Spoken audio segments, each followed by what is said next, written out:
जो सुरनाथ का मैया की, जो कृष्ण कन्हैया की।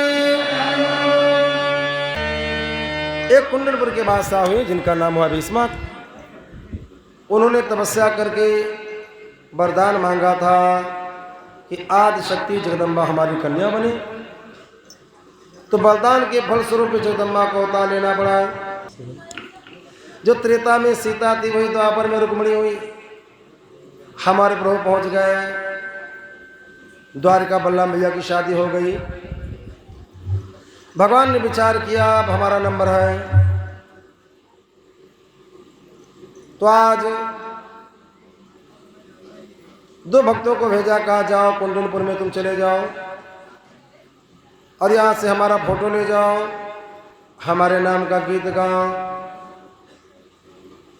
सारे कुंडलपुर में फेरी लगाओ और रुक्मिणी के दरवाजे से बार बार निकलो। अगर रुक्मिणी हमारा फोटो मांगे तो फोटो दे के आना, रुक्मिणी के हृदय में प्रेम जगाया आना। कहा जो आज्ञा। दोनों भक्त चल दिए। एक भक्त आगे आगे भगवान का फोटो लेके चल रहा है, दूसरा भक्त पीछे करताले बजाता जा रहा है। सारे कुंडलपुर में फेरी लगा रहे हैं और प्रभु के नाम का गीत गा रहे हैं और रुक्मिणी के दरवाजे से बार बार निकल पड़ते हैं। फिर इस गली से, फिर इस गली से, फिर रुक्मिणी के दरवाजे से निकल पड़ी।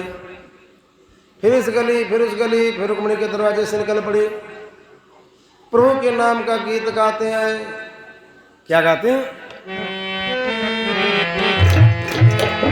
ब्रज भूमि में हुआ है अवतार कन्हैया का, अवतार कन्हैया का।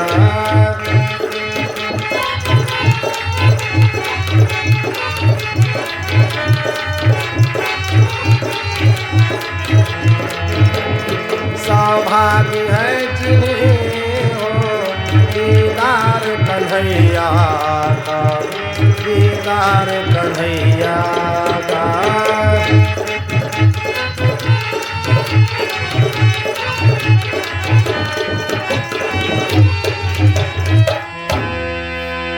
इस लोक ही से क्या, परलोक ही से क्या, इस लोक ही से क्या, परलोक ही से क्या। त्रिभुवन त्रिकाल में है आधार कन्हैया का, आधार कन्हैया का।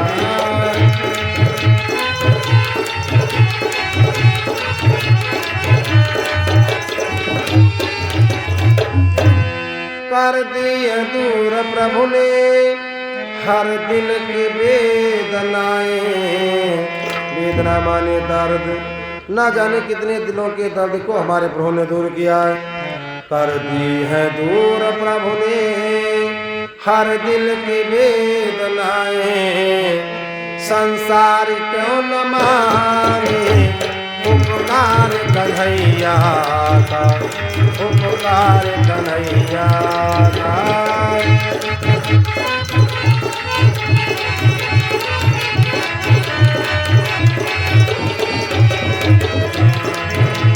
ब्रज भूमि में हुआ है अवतार कन्हैया का, अवतार कन्हैया का। रुक्मिणी मैया अंटे पर थी।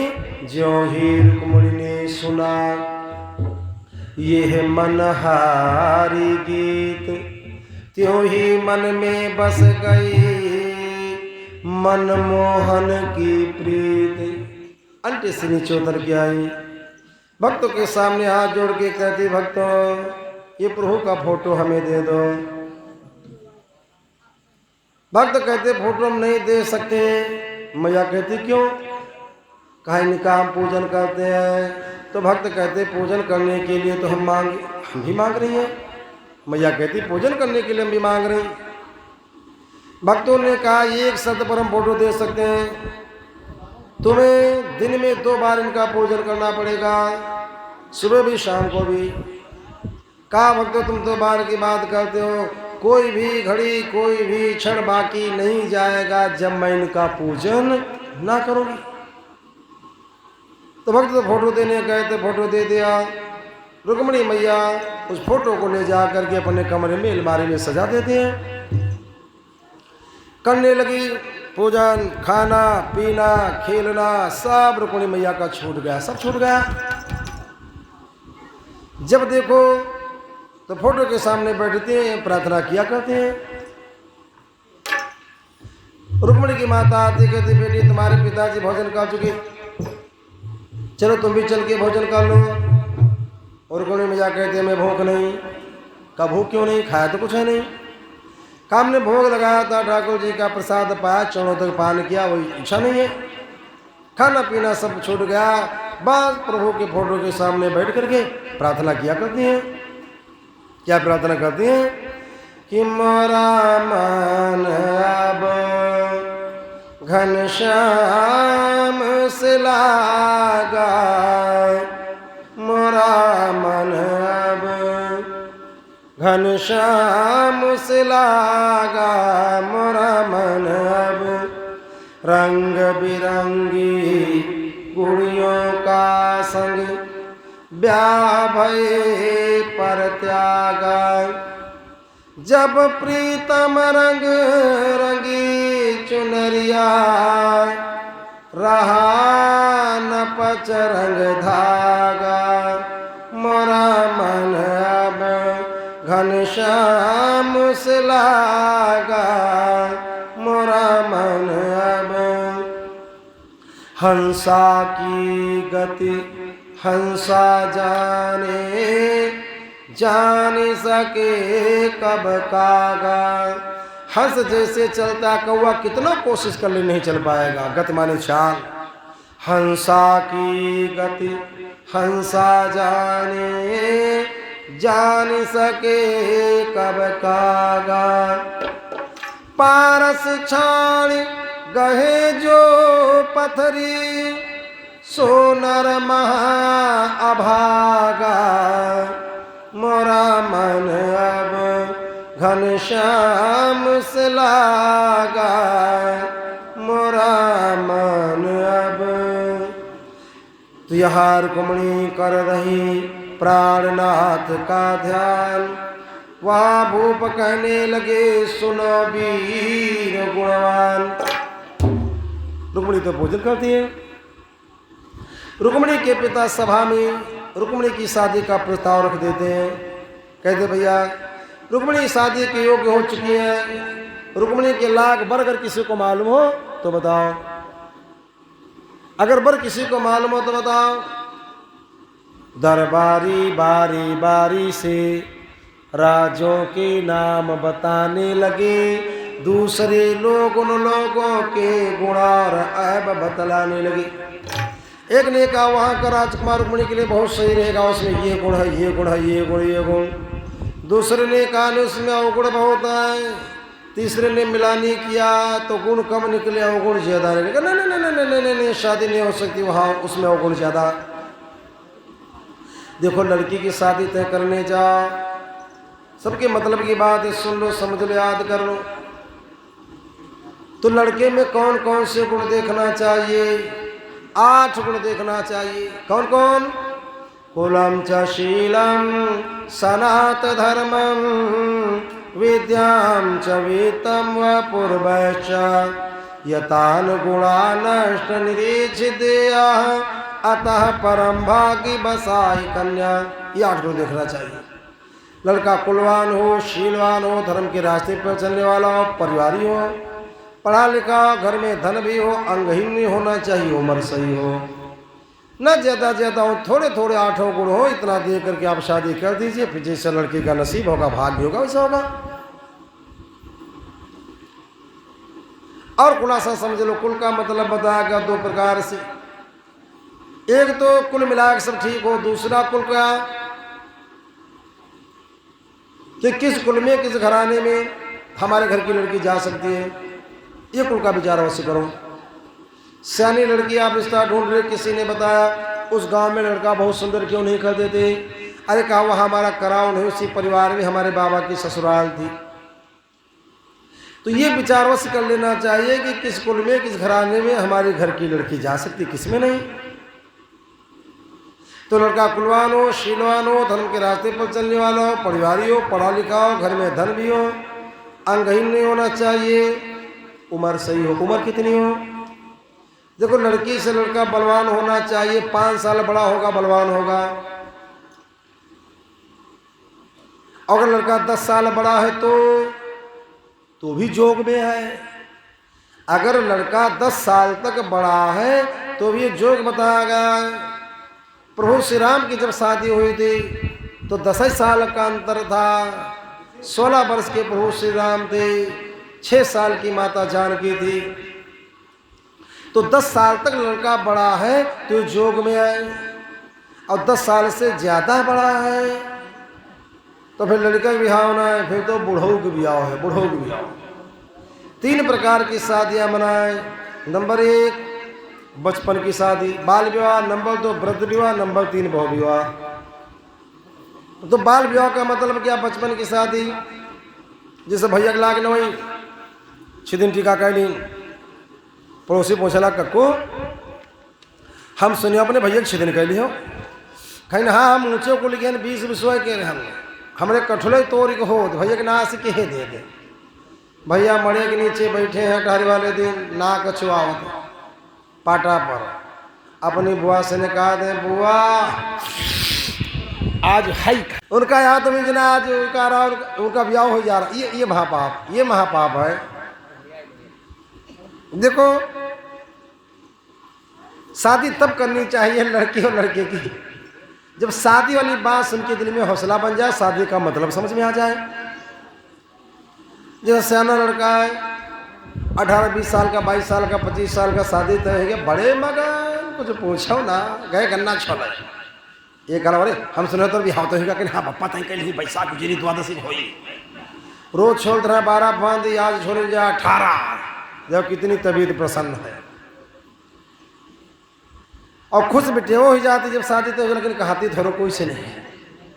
जैसे 4 बेटेवा स्कूल में जब पढ़ाई गई, उस सहेली सब वापस आए रहे। एक बोले पड़ी कलवरी हम सुनो तो भी हाव थे कि शांत रहे तो बता दिए। देखिए आत्मा कितनी प्रसन्न है। तो शादी तब करनी चाहिए लड़की और लड़के की जब शादी वाली बात सुन के दिल में हौसला बन जाए। तो बचपन की शादी ठीक नहीं, बुढ़ापे की शादी ये भी नहीं ठीक, अनेक शादियां करना ये भी नहीं ठीक।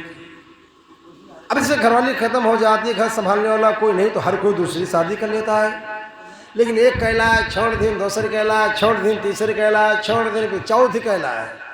और गए मेहमानी न्योते और जहाँ 4 पाए पर बैठे मोछल पर हाथ निकाला, कक्को हासो फिर एक और कहला। मेहमान लोग सब सुन निकाला, चलो इधर दोसर बिहाव कहला, चलो पूछी चले।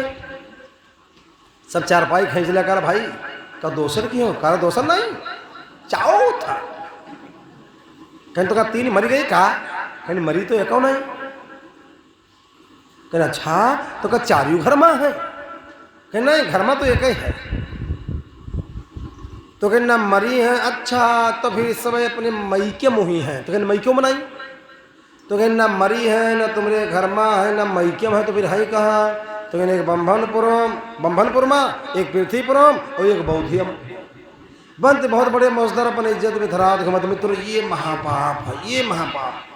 तो ये 8 गुण देखना चाहिए।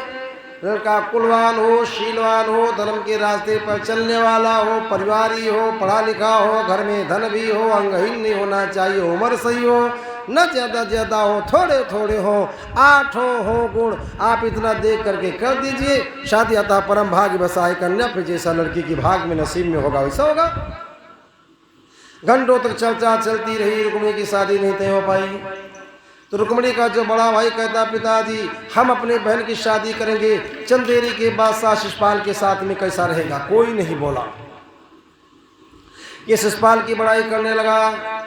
उसके घर में सूरज भगवान उसकी इच्छा से रोशनी देते हैं, वरुण देवता उसके घर में जल भरने आते हैं, इंद्र उसकी इच्छा से जल बरसात करते हैं, चंद्रमा उसकी इच्छा से अमृत गिराते, पवन देवता उसके घर में झाड़ू लगाने आते।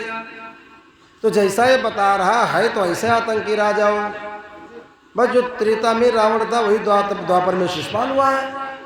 लेकिन रुक्मिणी के योग्य थोड़ो ना है, कहाँ वो देवी का अवतार, कहाँ वो राक्षस का अवतार। जो त्रेता में सीता थी वो द्वापर में रुक्मिणी हुई, जो त्रेता में रावण था द्वापर में शिशुपाल हुआ।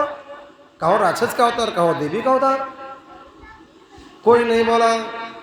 रुक्मिणी का जो सबसे छोटा भाई कहता, पिताजी हम कुछ बताना चाहते हैं। क्या बोलो बेटा। तो कहता, पिताजी यहाँ पर जितने राजाओं के नाम आए हैं सब दीपक के समान, द्वारकाधीश मुरली मनोहर कन्हैया सूरज के समान, उनमें 8 गुण हैं, कितने जिनकी कोई सीमा नहीं, असीम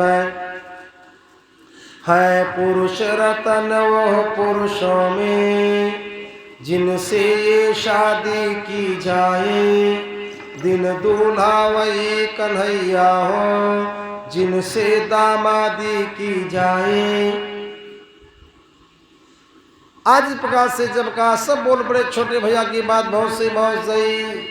रुक्मिणी ने देखा हमारी बात पे कोई नहीं बोला, छोटे भैया की बात को सबने स्वीकार किया, निकाल लिया तलवार।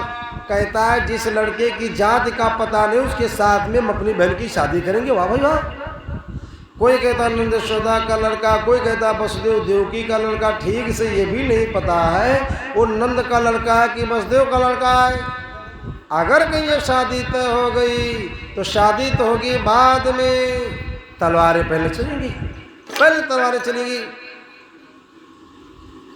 आज कोई नहीं सभा में बोला, योग्य स्वभाव का था, गर्म मिजाज का, तलवार दिखाता हुआ चला गया।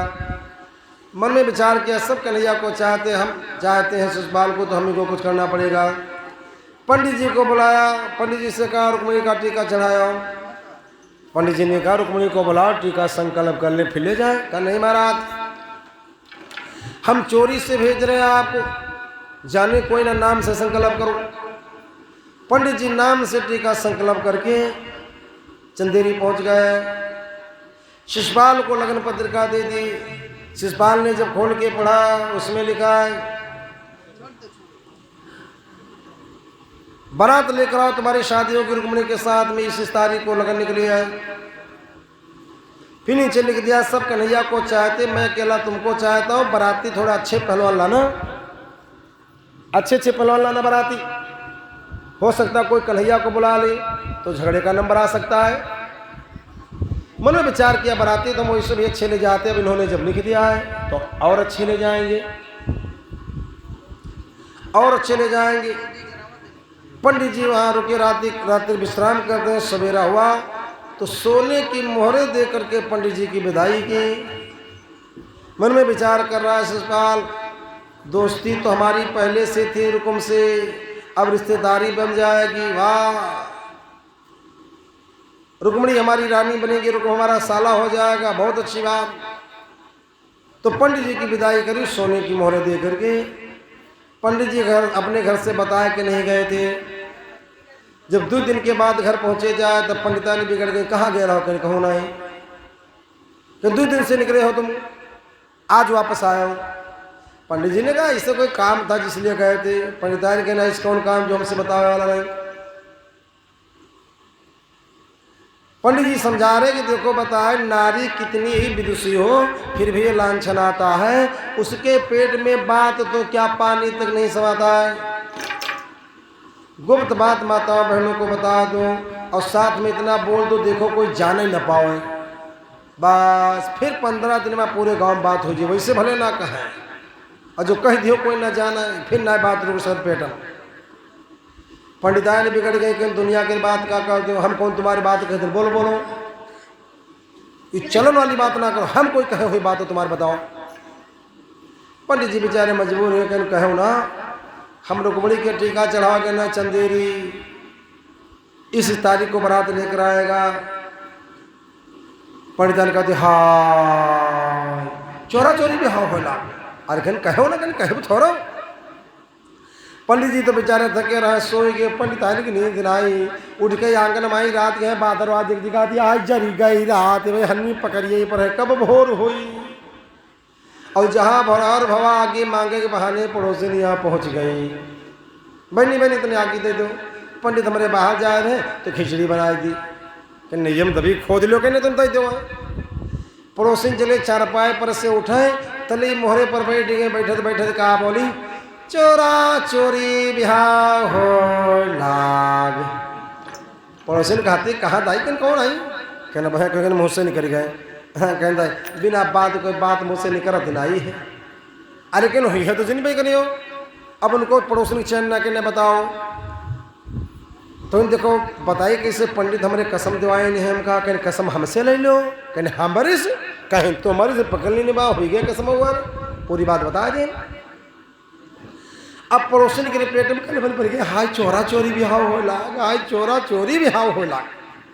उठाए बाल्टी डोर कुआं पर पहुंचे, एक बाल्टी पानी भरे, कोई नाई आवत देखा तो का नाई डाली दोसर बाल्टी भरी तले देखें एक बूढ़ा दाई टेनी टेकत आए रही रहे तो अपन धीरे धीरे डोर झुकियावे लगे। तले बूढ़ा पड़ोस में पहुँच गए तो डोर झुका झुका दिखा बोली, चोरा चोरी बिहाव हो लाग। बात गिर पूछ पकड़ाए दे। बूढ़ा सुने के कहाँ कहाँ रही? फिर कहो नहीं कहो नहीं कहना अब है कहो कर मुँह से निकल गए। बोले कहा दीदी चलाओ ना हमका ये बार हमारे चपरे में ना सब तो हुई गए हैं बिना बात कोई बात होते ना निकले।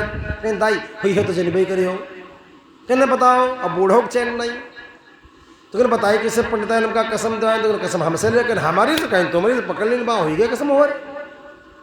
इस प्रकार से बात बढ़ते बढ़ते बढ़ते बढ़ते बढ़ते बढ़ते रुक्मणी के सखियों के कान में गई। सखियां रुक्मणी के पास में गई, रुक्मणी को सारी बात बता दी। अब तुम चंदेरी की रानी बनोगी। रुक्मणी ने कहा सखियों से देखो आज तक हमने अपने मन की बात किसी को नहीं बताई है। मैंने मन से अपने पति को चुन लिया। कौन है वो? मेरे तन है मेरे मन है, मेरे जीवन जीवन धन है, समझी हो सके कौन है वो? श्री कृष्ण देव की नंदन है। अगर मैं शादी करूंगी तो द्वारिकाधीश मुरली मनोहर कन्हैया के साथ में, नहीं तो अपने प्राणों को खो दूंगी। तो सखियां अपने घर गई उल्टा रंग निहार। और यहाँ रुक्मणी हृदय में करने लगी विचार। मन में विचार किया क्या मैं पत्र लिख के प्रभु को बुलाऊं? कागज कलम उठाए ओमकार श्री कृष्ण लिखा। फिर मैया ने विचार किया कुंवारी लड़की पिता का धन है, पिता जिसको चाहे हाथ पकड़ा दे। लड़की को अपने तन पे अधिकार नहीं कि अपना हाथ किसी को पकड़ा, ऐसा कोई लड़की कहती तो बहुत बड़ा दोष लगता है। अब कागज कलम रख दिया, अपने पिताजी के पास में गई और शादी वाली बात कहें कैसे शर्म लग रही, ना कहें तो प्राण खोना पड़ेगा। तो खंबे की ओट में खड़ी हो गई, निसुस कर रोती है और अपने पिताजी से कहते क्या कहते मंगल के रूप में। सुनिए आप लोग। कादली के खंबा लागे ठाड़ी रुक्मिणी, सुनो पप्पा बचन हमारे, अच्छा से घर बारू विनती मैं करूं तुम्हारे।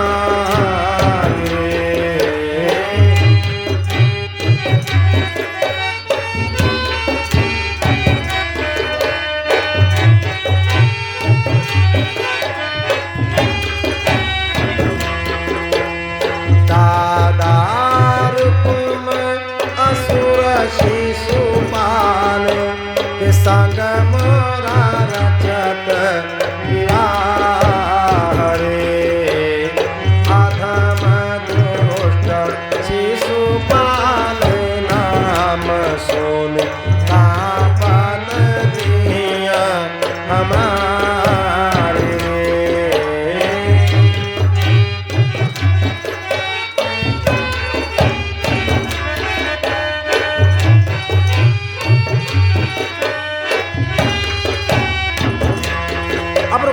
अपने मन की इच्छा अपने पिताजी से प्रकट करते, क्या कहते?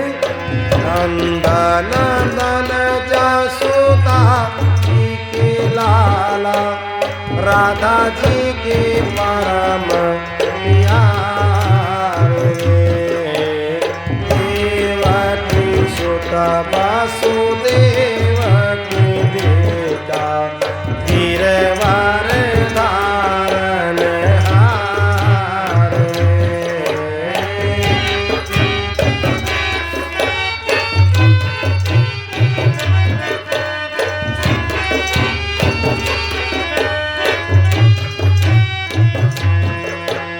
बंशी वारे ब्रज रखवारे, सोई है नाथ हमारे, पुनहियत संग भावरी में हो, मोहि मोर भरतारे।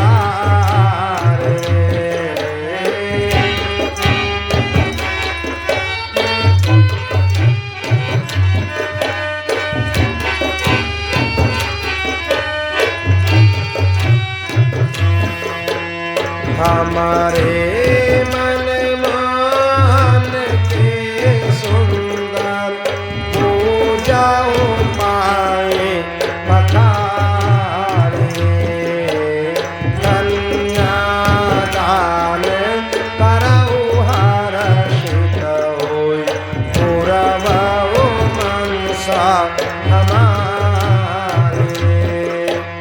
कदली के खंभा लागे थारी रुक्मिणी, सुनो बापा वचन हमारे, अच्छा से घरो घरो जोड़े बापा, विनती मैं करूं तुम्हारे।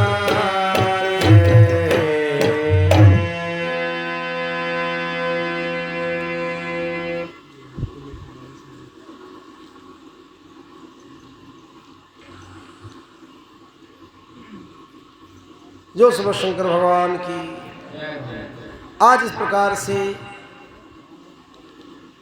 जब रोते रोते रुक्मिणी मैया ने अपने पिताजी से कहा, भीष्म की आंखों में आंसू आ गए। कहा क्या बताएं बेटी, उस पापी के सामने हमारी नहीं चलती है, उस पापी के सामने हमारी नहीं चलती है। सब लोग चाहते हैं कन्हैया को, अकेला तुम्हारा बड़ा भाई नहीं चाहता है। हम तुमको आज्ञा दे रहे हैं, तुम जैसे चाहो कन्हैया को बुला लो, जैसे चाहो बुला लो। आज पिता ने आज्ञा दे दी। रुक्मिणी मैया बहुत प्रसन्न हुई, कागज कलम उठाया, पत्र बनाया और भेज दिया। किसके हाथ से? वही पंडित जी, जौन पंडित जी चंदेरी की टीका लेके गए रहे हैं। पंडित जी को बुलाया, पंडित जी से कहा, पंडित जी द्विज देव तुम्हारी बेटी हूँ, मेरा सती तो रख लीजिएगा। ईश्वर ने तन वर दिया मुझे, अब आप कृष्ण वर दीजिएगा।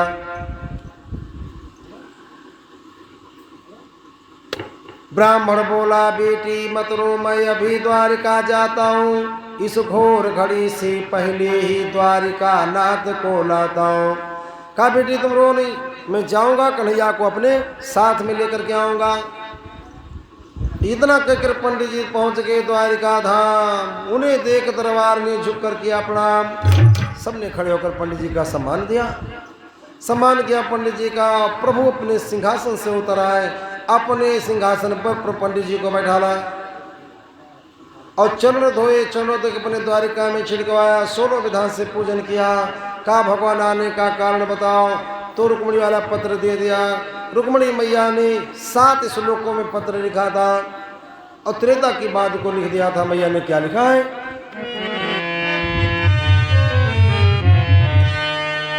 मृग संग गए तब ध्यान न था, मृगया मृग की अछूघात करेगी।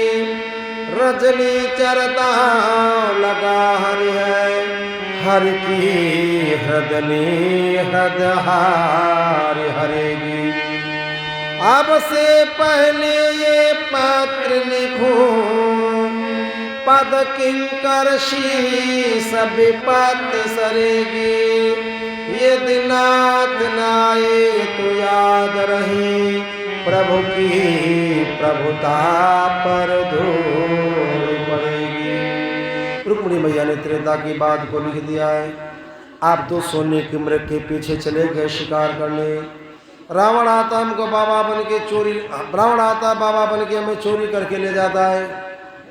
तो पहले तो चोरी करके ले गया, उसी रावण का अवतार हुआ शिशुपाल। अब की बार वो शादी करके ले जाना चाहता है। तो इसमें हेडक हमारी नहीं, हेडक है आपकी। भगवान क्या आंखों में आंसू आ गए। मन में सोचा सही कहते, हेडक हमारी है। आगे पढ़ते हैं तो क्या लिखा है, तुमनी के रहो किसी के भी रहो, मेरे लिए तुमने कही हो। तुम प्रेम करो या प्रहार करो, दर्दी दिल की तुम टेक हो। धन हो बरसो या नहीं बरसो, मुझ चातक की तुम टेक हो। मुझसे तुमको तो हजारों मिले, पर मेरे लिए तुम एक ही हो, पर मेरे लिए तुम एक ही हो। आज कन्हैया की आंखों में आंसू आ गए। पत्र दिखा अपने पिताजी को। बसदेव जी ने देखा, उसमें लिखा अगर लगन से पहले न प्रभु पहुंचे तो प्राण खो देगी रुक्मिणी। तुरंत आज्ञा दे दी, बेटा जाओ और अपने बड़े भैया को साथ में ले जाओ, थोड़ी सेना भी ले जाओ, चाहे राजी से बने चाहे झगड़े से बने, रुक्मिणी को द्वारिका अवश्य लाओ। आज प्रभु चल दिए। आगे आगे प्रभु का रथ, जिसमें पंडित जी बैठे हैं, प्रभु भी बैठे हैं, पीछे बल्लभ भैया का रथ, उसके पीछे तमाम सेना। फिर पत्र को पढ़ने लगे तो उसमें एक जगह नहीं बची थी, तो किनारे लिखा था नोट यानी सूचना।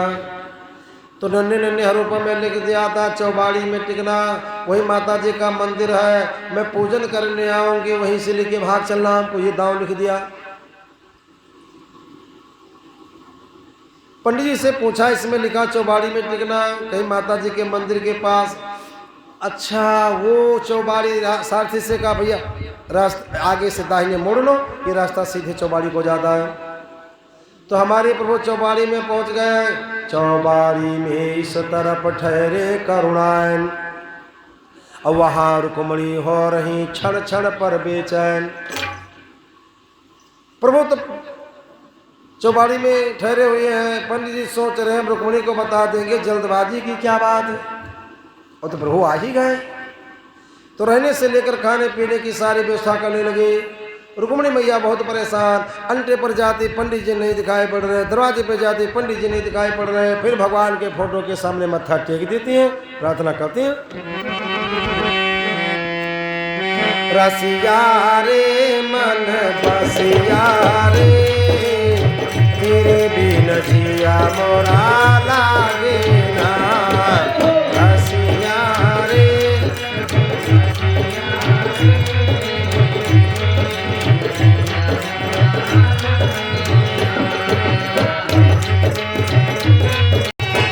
जय हो।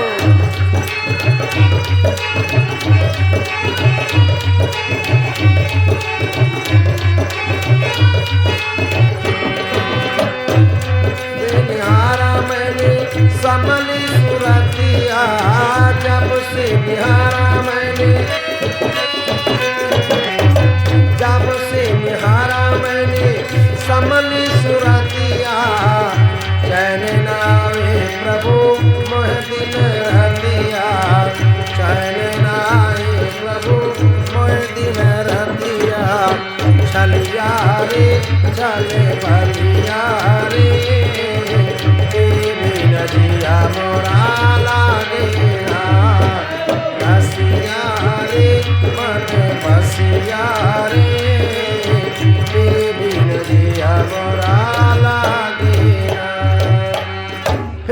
पर कहीं पंडित जी नहीं दिखाई पड़े, फिर दरवाजे पर कहीं पंडित जी नहीं दिखाई पड़े। फिर भगवान का जहाँ फोटो रखा है मत्था टेक देती, प्रार्थना करने लग जाती। क्या प्रार्थना करते हैं? कब आई हो घन श्याम हमारे, कब आई हो।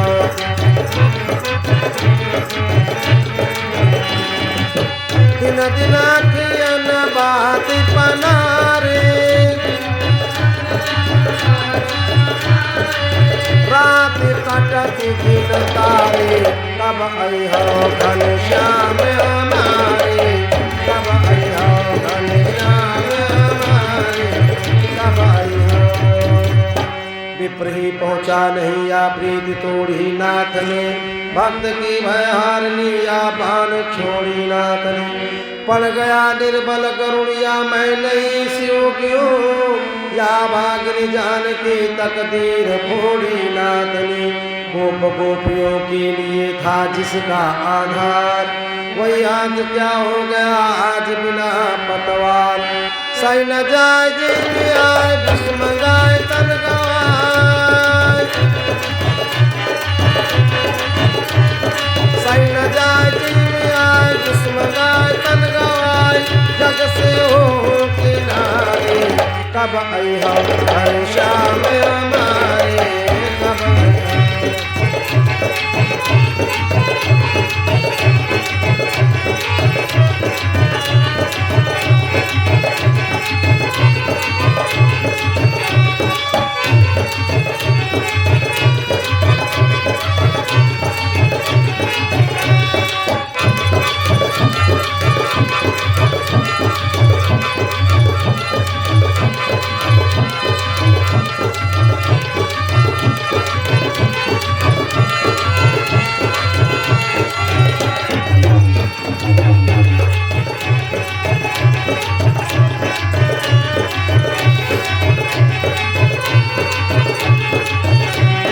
सही न जाजी आए भस्म गाय तन गवाए।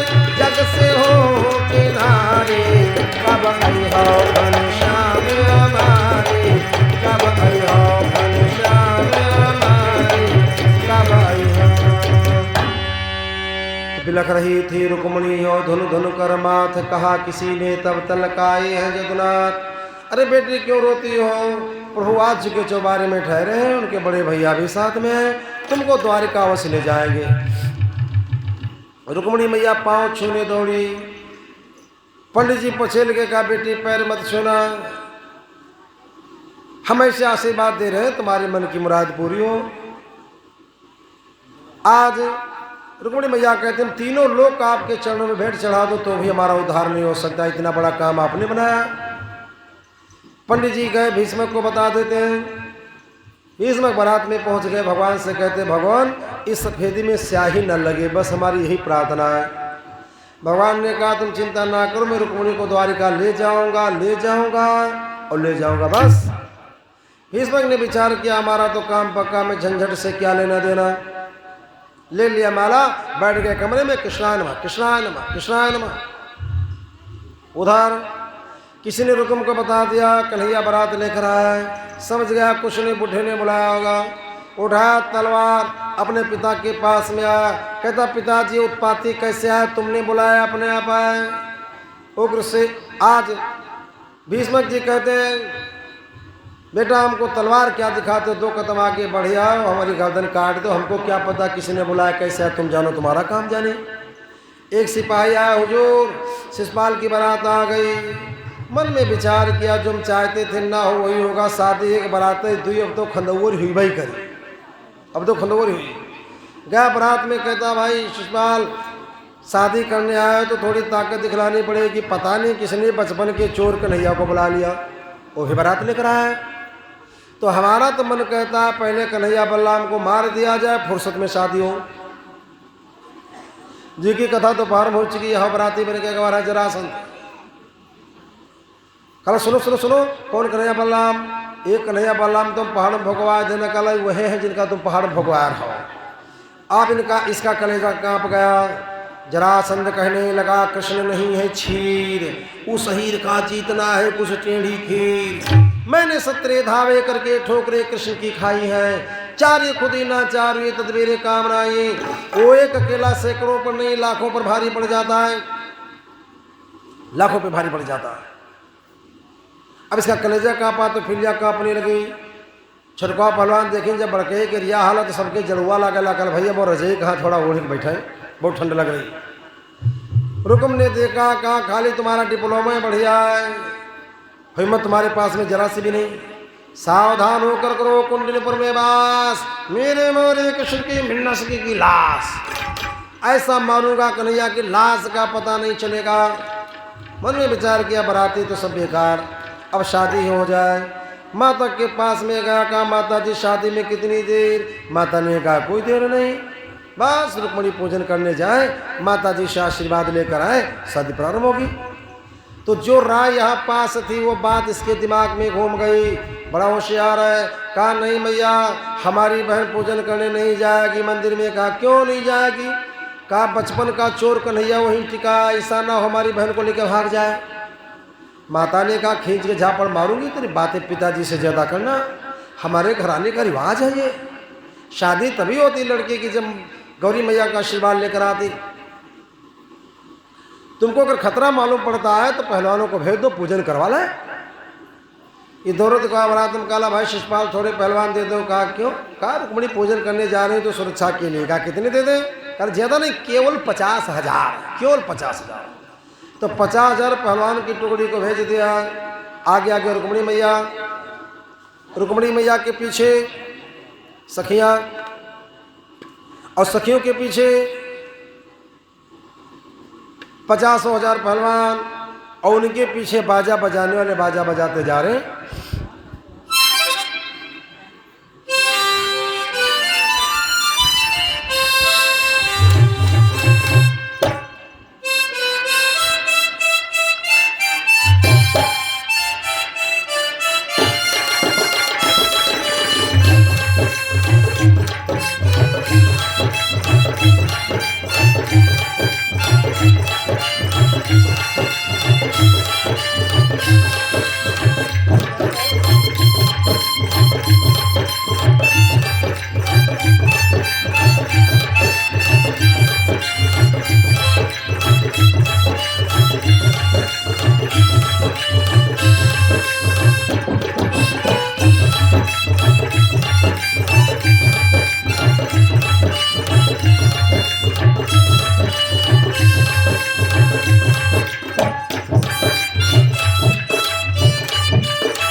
आज प्रभु ने जब बाजों की धुन सुना तो समझ गए रुक्मणी पूजन करने आ रही।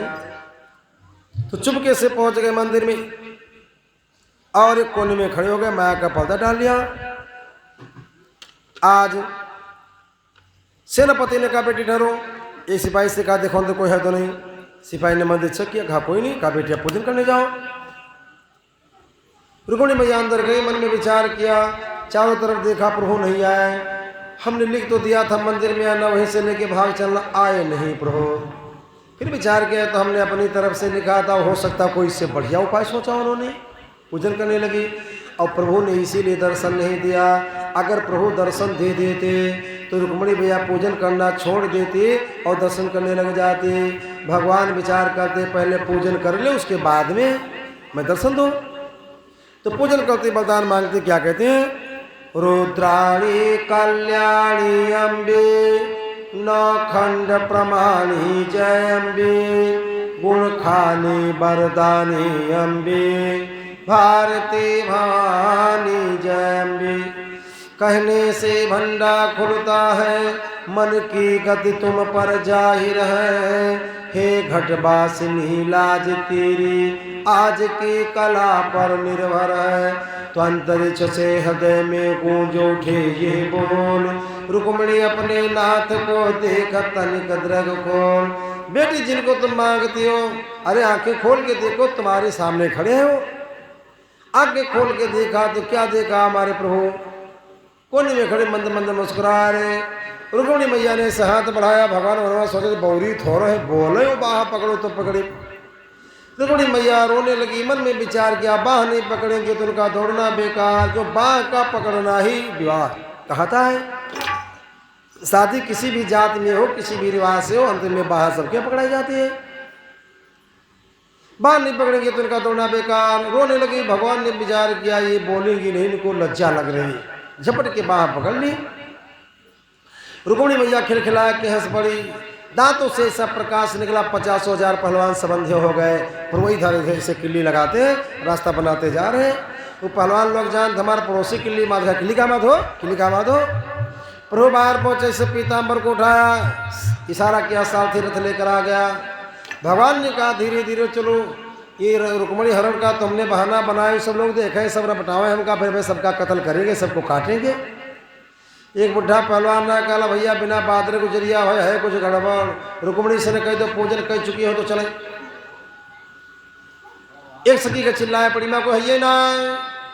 सबने मुड़ के देखा कहा वो देखो कन्हैया रुक्मिणी को लिए जा रहा पकड़ो पकड़ो पकड़ो पकड़ो पकड़ो पकड़ो।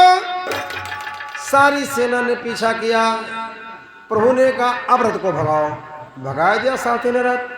ये बात रुक्म को पता चली। रुक्म दौड़ के पहुंचा बारात में सुष्पाल दिखाला का ढर छिकते छिकते कह रहा का मोर धरे बैठे रहो देखो कन्हैया रुक्मिणी को लईगा। सुष्पाल काला भाई जरासंध चला जाए। जरासंध काला दादा आएगा वहां 9 बजे सोचित ना हो आए जूझे चले तुम्हारे साथ हम रुका है। सारी सेना ने पीछा किया। शिषपाल ने जरासंध से कहा तुम हो पुराने पहलवान मैं हूं नौजवान पहलवान। दोनों पहलवानों को एक साथ में देखा आज कन्हैया ने तो डरा के भागा है। जरासंध कहा चुप बैठाओ ये कोई की डरा नहीं कि हमें तुमका डराई तो कहीं तो भागत का है कि नीके सेके भौरा हम खाए हम तो हम जाने दो का है भागत है। ये भागते भाग चला जाएगा अपने हद को लिए जा रहा है। और जब द्वारका के किनारे पहुंचेगा वहीं से मुड़ पड़ेगा देखो घूम पड़ेगा सबका वहीं कत्ल करेगा सबको काटेगा। खाला भाई जान दे तब हो नहीं बता रहे हो। अरे अभी गनीमत है अपने हद में नहीं पहुंचा गहरी ललकार लगाओ जिससे यहीं पर रुक जाए। 12 कोस पर हो निकल गए थे। दोनों पहलवानों ने गहरी ललकार लगाई क्या कहते हैं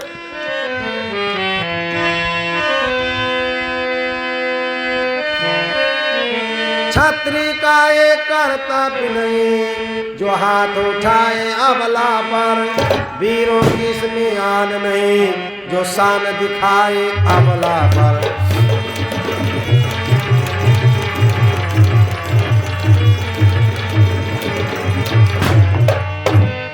जवान बान कुछ रखता है तो रथ को वही खड़ा कर दे। जो सच्ची माँ का बेटा है तो उसका दूध अदा कर दे।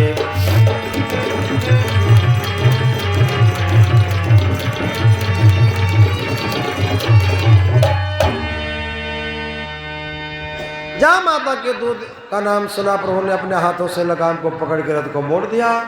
होने लगा इतना करारा दुआ प्रभु ने सारी सेना का संहार कर डाला। जरासंध और शिषपाल दोनों प्राण बचा के भाग गए। ये बात पता चली रुक्म को कि सेना कट रही जीत की कोई उम्मीद नहीं। तो मैंने विचार किया जीत है तो हमारी हार है तो हमारी। ये अपनी सेना सजा के चला प्रतिज्ञा करके चला हार जाऊंगा तो वापस अपने घर नहीं आऊंगा। आज प्रभु संभल रहे थे चलने के लिए इतने में ये पहुंच गया कहता ठहरो महाराज वीर की बहन है लोहे के चने हैं। आज हम तुमको जीतेंगे तुम्हारी नाक छेदेंगे नाक में कौड़ी पहनाएंगे कौड़िया गुलाम बनाएंगे अपने चरणों की सेवा करवाएंगे वो जीवन भर। प्रभु ने कहा तुम जीतोगे हमारी नाक छेदोगे हम जीतेंगे हम तुम्हारी नाक छेदेंगे तुमको कौड़ी पहनाएंगे तुमको कौड़िया गुलाम बनाएंगे।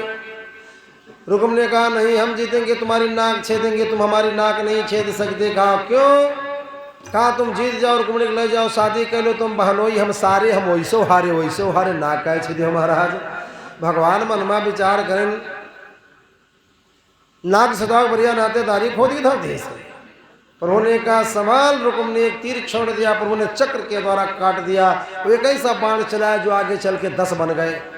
एक एक रथ के पहियों में लगा बाण, एक लगा बाण ध्वजा में, एक सारथी के लगा, एक घोड़ों के लगा, घोड़े मर गए, सारथी मर गया और रथ टूट गया। एक तीर रुक्म के लिए था, लेकिन नौजवान पहलवान कूद पड़ा तो कान तीर से भन्न से निकल गया, बच गया। उठाया तलवार, कहता मैं तुमको वही काटूंगा। कन्हैया का जाओ निर्याय आओ। जाते जाते उसने प्रभु के ऊपर वार कर दिया। प्रभु ने झपट के इसे पकड़ लिया और उठाया तलवार, कभी काटता हूं तेरी गर्दन। आज छीन लिया तलवार और रुक्म को मारने के लिए तलवार को ऊपर उठाया तो रुक्मणी मैया ने तलवार के नीचे अपनी गर्दन कर दी। अब रुक्म जो है रुक्मणी मैया का सगा भाई है, अपनी आंखों के सामने अपने भाई को कटता मरता कैसे देख पाए? भाईचारे की ममता नहीं मानी तो गर्दन नीचे कर देते, रोते रोते कहते हैं बेचारा है बंधुआ भी है, हे नात तुम्हारा चेहरा है, बूढ़े बाप की निशानी है, मारो मत भाई मेरा। करुणा निधान इसलिए ही पहला वरदान मांगती हूँ, हे उदाहरण चल पसार, भाई के प्राण मांगती हूँ। आज ऐसे अंचल फैला करके प्रभु से कहते प्रभु हमारा पहला मांगन पूरा कर दो, हमारे भाई के प्राणों को छोड़ दो। रुक्मणी ने जब प्रार्थना किया, प्रभु ने सोचा अगर नहीं मानेंगे बात इनका दिल दुखी होगा। पहला मांगन उन्होंने किया है, तलवार को रथ में डाल दिया, कहा अपना सिर हटाओ, देखो हमने तुम्हारे भाई को छोड़ दिया। और जहाँ रुक्मणी मैया हटी, प्रभु ने झपट के पकड़ लिया और रुक्म को पीछे हाथ पकड़े, साथे से कहा बांधो और दूसरा छोर रथ में बांधो। ये हमसे टक्कर लेने आया था, इसको थोड़ी सजा जरूर देंगे, इसको रथ में बांध के घसीटेंगे। अब रुक्मणी मैया फिर रोवे लगी, कहा छोड़ से लाभ हुआ ना, ही तलवार दिखा ढेर रगड़ के मार दे रहे हैं, भाई हमारा बचेगा नहीं। फिर रोने लगी। हमारे प्रभु संभल रहे थे चलने के लिए, इतने में बलराम भैया पहुंच गए। बात बिगड़ते हैं कन्हैया के ऊपर, ये साला है या बैरी है जिसको वे बांधे जाते हो। सोचो तो पहला रिश्ता इस तरह चुकाते हो, उसी की बहन को लिए जा रहे हो, उसी को रथ में कढ़ने जा रहे हो। अरे क्यों अपने परिवार का नाम बदनाम कर रहे हो? तुम्हारे घराने के लड़के कुंवारे रह जाएंगे, जब ये बात मशहूर हो जाएगी भैया कन्हैया के घराने में कोई शादी न करना। जब बारात की विदाई होती तो गांव के डांडे पर पहले बढ़ गए साले का कत्ल कर देते, उसके बाद में बारात वापस ले जाते। कौन करेगा शादी तुम्हारे घराने में? अब कन्हैया चुप है, कुछ नहीं बोले। बंधन से मुक्त किया रुक्म को, डांटा उसको, क्यों रे जानता नहीं था कन्हैया को आ गया मरने के लिए। बंधन मुक्त हुआ तो बलराम भैया के चरणों में गिरा, कहा भगवान आप हमारे जीवन दाता हो, आज आप ना आते तो हमारे प्राण नहीं बचते। फिर रुक्मणी मैया के चरणों में गिरा। रुक्म कहता बहना हमें क्षमा कर दो, हम बहुत खिलाफ रहे तुमसे, हमें क्षमा कर दो। फिर प्रभु कृष्ण के चरणों में गिरा।